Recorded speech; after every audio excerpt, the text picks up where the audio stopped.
আসসালামু আলাইকুম। আমি ফরজা ইমরান। এসএসসি 26 ও 27 ব্যাচে তোমরা যারা আছো, হ্যাঁ, তোমরা যারা 26 এবং 27 সালে এসএসসি পরীক্ষা দিবা, তো তোমাদের হচ্ছে 26 সালে হচ্ছে গিয়ে শর্ট সিলেবাস সেট ও ফাংশন আছে।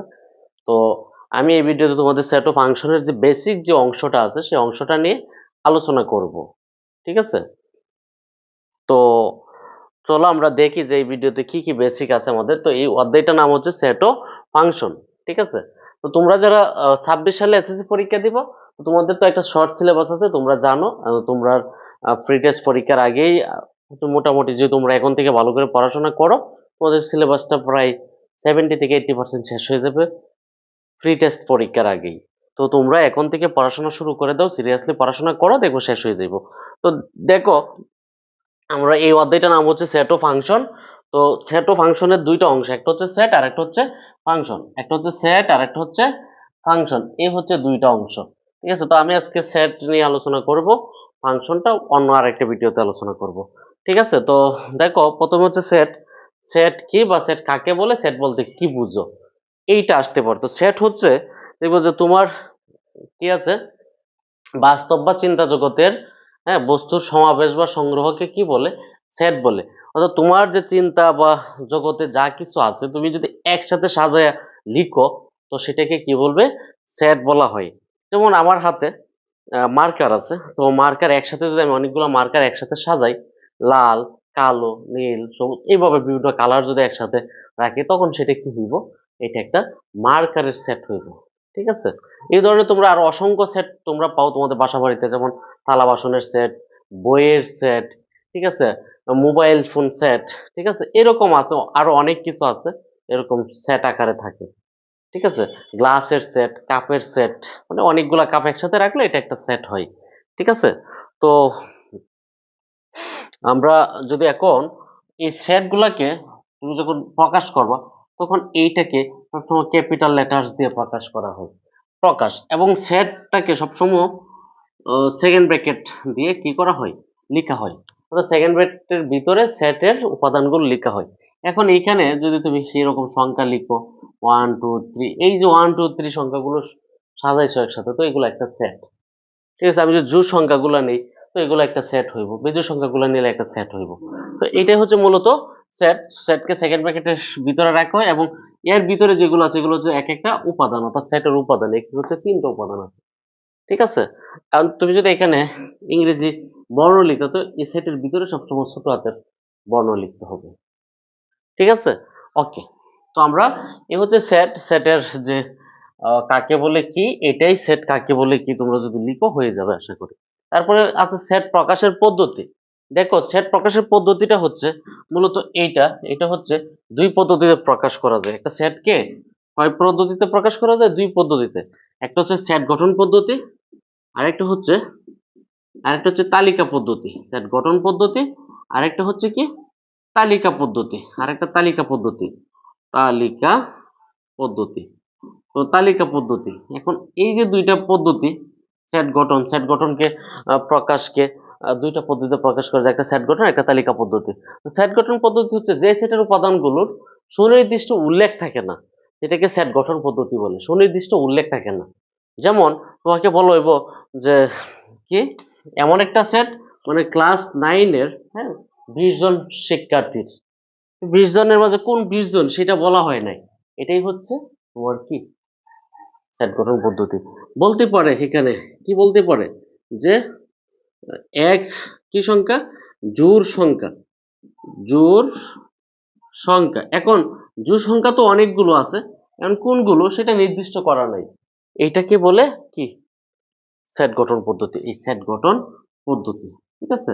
আর তালিকা পদ্ধতি হচ্ছে যে সেটের উপাদানগুলো সুনির্দিষ্ট উল্লেখ থাকে, যেমন আমি একটু আগে লিখছি এই যে এই সেটটা, এখানে কি কি আছে উপাদান, 1 2 3, 3টা উপাদান আছে, সুনির্দিষ্ট উল্লেখ আছে। তো এটা হচ্ছে তালিকা পদ্ধতি।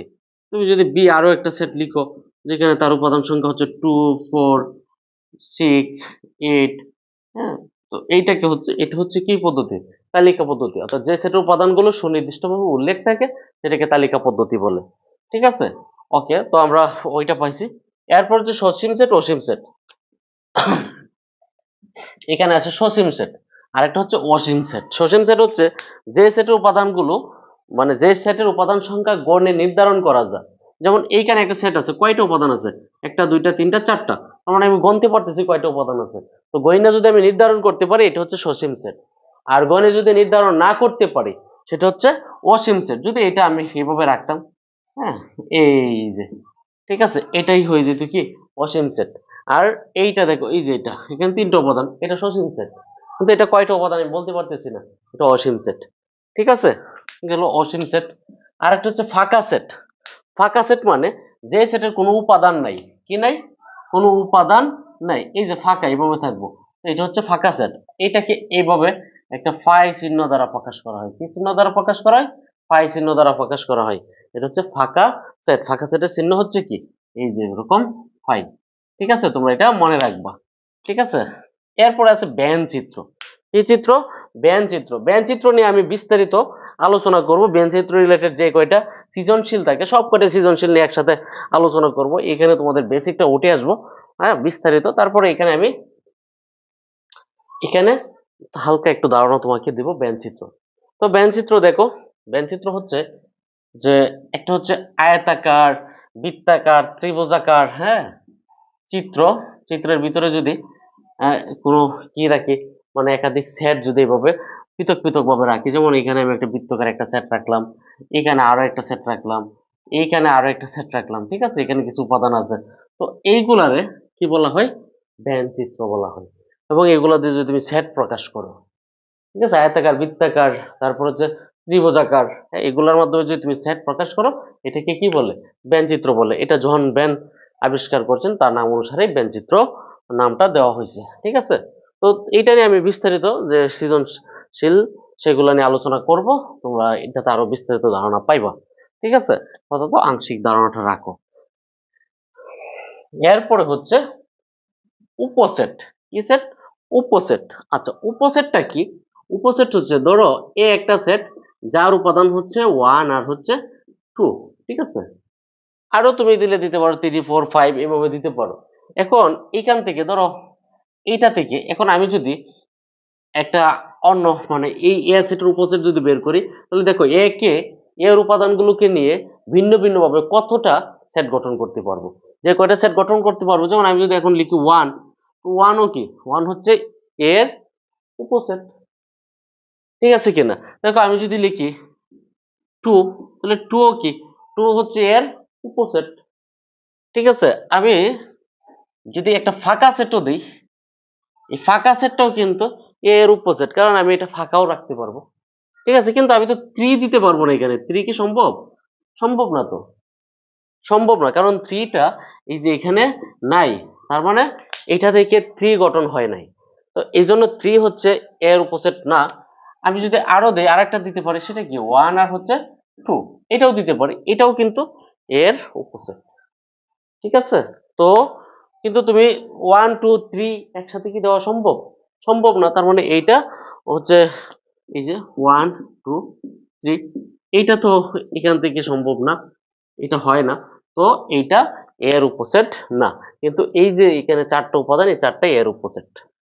ঠিক আছে, এরপরে হচ্ছে দেখো প্রকৃত উপসেট। প্রকৃত উপসেটটা কি? প্রকৃত মানে হচ্ছে, দেখো আমরা প্রকৃত বলতে যখন বুঝবো, তখন হচ্ছে এই যে 1 2টা থাকবে না। হ্যাঁ, 1 2 তো হুবহু এটা।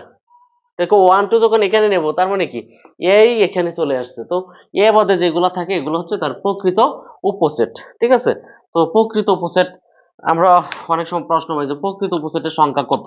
দেখো উপসেটের যে সংখ্যাটা, এটা হচ্ছে 2 পাওয়ার n। ঠিক আছে, আর যখন প্রকৃত উপসেট বলবো, তখন হচ্ছে 2 পাওয়ার n প্লাস 1, যেখানে সরি n মাইনাস 1, যেখানে n হচ্ছে কি ওই সেটের সদস্য সংখ্যা বা উপাদান। ঠিক আছে, ওকে। তারপরে বলতে সেটের সমতা। সেটের সমতা বলতে কি, দুই বা ততোধিক সেটের উপাদান যদি সমান হয়, তাকে কি সেটের সমতা বলে।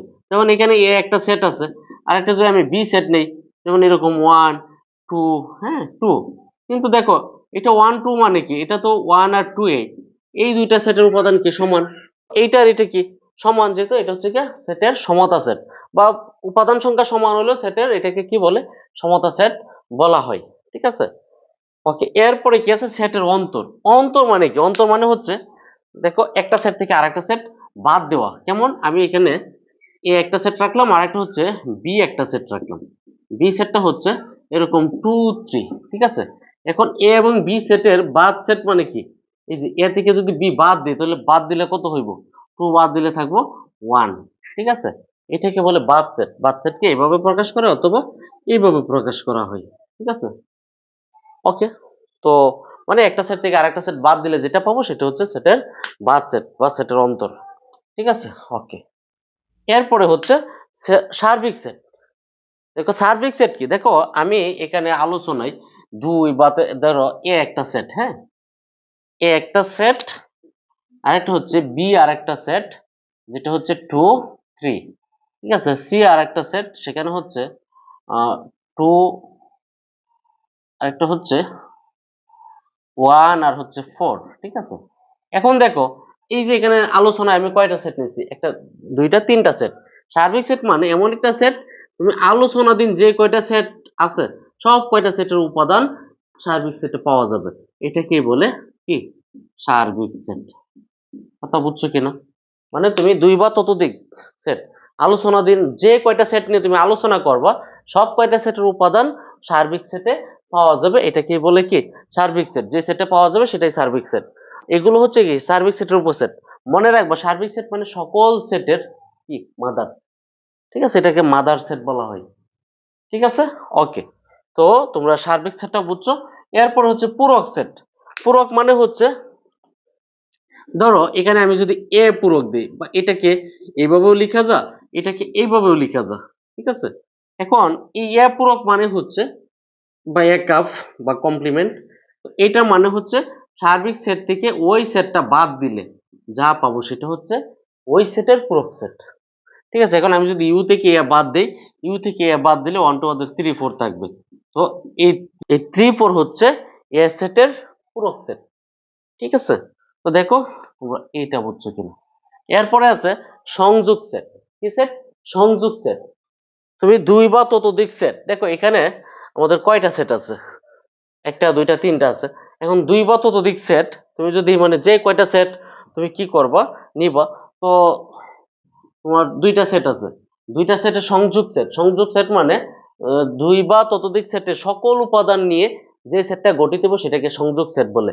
সংযোগ সেটটাকে প্রকাশ করে এই যেভাবে A union B, A union, এই যে এটাকে ইউনিয়ন বলে, এটা হচ্ছে সংযোগ সেট। এখন দেখো যখন এ ইউনিয়ন হইব তার মানে কি, এখানে দুইটা সেট না, এই দুইটা সেটের সব উপাদান একসাথে সংযুক্ত করতে হবে, 1 2 আর হচ্ছে 3, ঠিক আছে। আর সেটের মাঝে একই উপাদান বারবার লিখতে হয় না, ঠিক আছে। এইটা হচ্ছে সংযোগ সেট। আর এরপর হচ্ছে ছেদ সেট। ছেদ মানে হচ্ছে তুমি কি, মানে এই দুইটা দুইটা উপাদানের দুই বা ততোধিক সেটের, হ্যাঁ, মানে কমন যে উপাদানগুলো আছে কমন উপাদানগুলো নিয়ে যে সেটটা গঠিত হবে এটাকে কি বলে, ছেদ সেট বলে। আমরা যদি এই দুইটার কমন করি, দেখো কমন হইলে কেমন হইব, এরকম হইব এ ইন্টারসেকশন বি, এটাকে বলে ছেদ সেট। তো এ ইন্টারসেকশন বি মানে দুইটার মধ্যে মিল আছে কি, দেখো দুইটার মধ্যে মিল আছে 2, তো এই যে 2টা নিয়ে যে সেটটা পাবো সেটাকে বলে কি, সেট সেট। আর নিচ্ছেদ মানে কোনো কমন নাই, কমন নাই মানে এরকম হইতো। তো আমি যদি একটু পরিবর্তন করি এখানে, এখানে যদি আমরা 3 আর হচ্ছে 4 দেই, দেখো তো দুইটার মাঝে কি কোনো কমন আছে, কোনো তো কমন নাই। কমন নাই মানে এখানে ফাঁকা সেট, এটাই হচ্ছে নিচ্ছেদ সেট, মানে কোনো কমন উপাদান থাকবে না, ঠিক আছে। এরপরে হচ্ছে শক্তি সেট। শক্তি সেট কি, শক্তি সেট মানে হচ্ছে পাওয়ার সেট। তো পাওয়ার সেটটা কি, ধরো তুমি এ সেটটাকে দিলা, তো এ সেটের শক্তি সেট এটাকে প্রকাশ করে এরকম পাওয়ার অফ এ বা পি অফ এ, ঠিক আছে। এ শক্তি সেট মানে এটাকে মোট কতটা উপসেট করা যাবে, এ সেটের এ সেট থেকে আর মোট কতটা উপসেট আমি গঠন করতে পারবো, এই সব কয়টা সেটকে এ সেটের শক্তি সেট বলে। যেমন দেখো এখানে আমি করতে পারবো 1, তারপরে করতে পারবো 2, তারপরে কি করতে পারবো 1 2, এরপরে করতে পারবো একটা ফাঁকা সেট, ঠিক আছে। মোট 4টা উপাদান মানে উপসেট গঠন করতে পারবো, এই 4টা উপসেটকে এ সেটের শক্তি সেট বলে। এরপরে হচ্ছে ক্রমজোড়। ক্রমজোড় মানে হচ্ছে তুমি এমন কিছু উপাদান, যেমন ক্রমজোড় বলতে আমরা বলি এরকম বুঝি এক্স এবং ওয়াই। মনে করো প্রথম গুলোর একসাথে আর দ্বিতীয় উপাদানগুলোর একসাথে যে লিখার যে প্রক্রিয়াটা আছে এটাকে কি বলে, ক্রমজোর বলে। যেমন তুমি যদি এরকম মনে করো 2 3 তুমি পাইছো, মানে এরকম কিছু ক্রম পাইছো যে প্রথমটা একজনের, দ্বিতীয়টা হচ্ছে আরেকটার ভ্যালু। যেমন এখানে পাইছো যেমন 3 4, ঠিক আছে, তারপর হচ্ছে 5 3 এরকম পাইছো, বা 5 2, ঠিক আছে। এখন দেখো এই সবটি হচ্ছে কি এক্স এর ভ্যালু, আর এই যে এগুলো হচ্ছে কিসের ভ্যালু, ওয়াই এর ভ্যালু, দ্বিতীয়গুলো হচ্ছে ওয়াই এর ভ্যালু। এইরকম আকারে লেখার যে প্রসেসটা, এটাকে কি বলে, ক্রমজোর বলে, ঠিক আছে। আর কার্তেশীয় গুণজ মানে হচ্ছে ক্রস গুণন। তো কার্তেশীয় গুণজ মানে হচ্ছে ক্রস গুণন, মানে দুইটা সেটকে যখন আমরা ক্রস গুণন করব সেটাকে কি বলে, কার্তেশীয় গুণজ বলে, ঠিক আছে। তো এইগুলো ছিল আমাদের সেট সম্পর্কিত কিছু বেসিক ধারণা। আশা করি তোমরা আমার এই ভিডিওর সম্পূর্ণ আলোচনাটা বুঝতে পারছো। এই ভিডিওটা যদি তোমাদের কাছে ভালো লেগে থাকে, তোমরা লাইক, কমেন্ট এবং শেয়ার করে তোমার বন্ধুদেরকে দেখার সুযোগ করে দিবা। ভালো থেকো সবাই।